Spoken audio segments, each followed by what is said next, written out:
ہمارے ایک بڑے محترم سینئر صحافی ہیں ایاز امیر صاحب،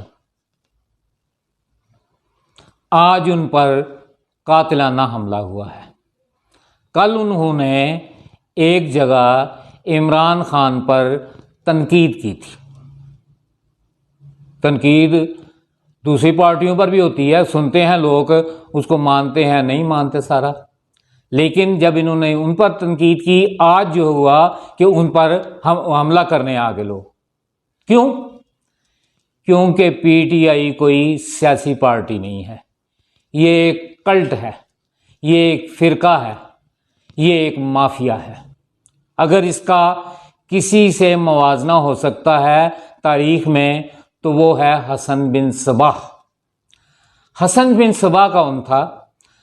حسن بن صباح نے ایک قلعہ تھا الموت کا، اس پر اس کا قبضہ ہو گیا، وہاں اس نے جنت بنا دی مصنوعی، جعلی۔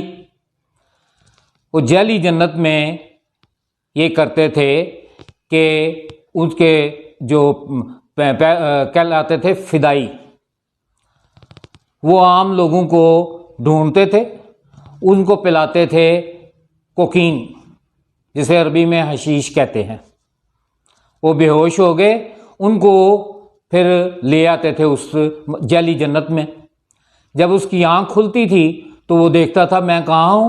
وہ کہا جی تم جنت میں ہو اور تم یہاں پہنچے ہو حسن بن صباح کی جو ہے ایک رضامندی سے، ان کی ایک جو ہے مہربانی سے۔ اب تم دوبارہ یہ عارضی طور پر آئے ہو، مستقل طور پر تم اس وقت آ سکتے ہو جب تم فلاں آدمی کو قتل کرو گے اور پھر خود قتل ہو جاؤ گے، تو اس کے بعد تم یہاں جنت میں پہنچ جاؤ گے مستقل طور پر۔ اس کو وہاں مہینہ 2 مہینے رکھا جاتا، وہاں نہریں بہہ رہی ہیں، وہاں حوریں ہیں، وہاں جو بھی ایک جعلی جنت بنائی گئی انہوں نے بنائی ہوئی تھی۔ اس کے بعد پھر اس کو پلائی جاتی تھی کوکین، اور پھر وہ جو تھا اس کو بے ہوش ہوا، اس کو پھر باہر پھینک دیا جاتا تھا۔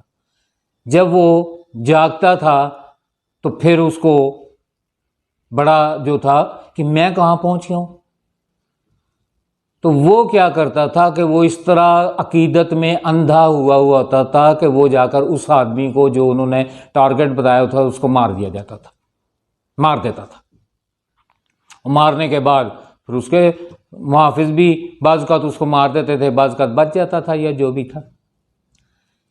یہ بھی جو ہے پی ٹی آئی کا مسئلہ جو ہے یہ بھی ان کی طرح ہے، اور وہ کہلاتے تھے حشیشین۔ یہ بھی حشیشین کی طرح ہے، اندھے ہوئے اس میں ہوئے بھائی انہوں نے تنقید کی ہے نا، اس کو جواب دے دیں، لیکن جو کہ جواب نہیں ہے اس کا تو لہذا کیا ہے اس کو مار دیں۔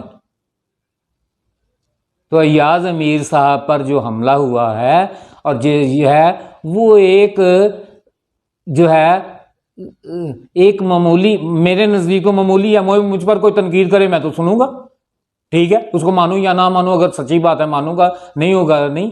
ایک تنقید کے بدلے میں انہیں جو ہے ان کی جان لینے کی کوشش کی۔ انتہائی شرم کی بات ہے یہ، اور انتہائی افسوس کی بات۔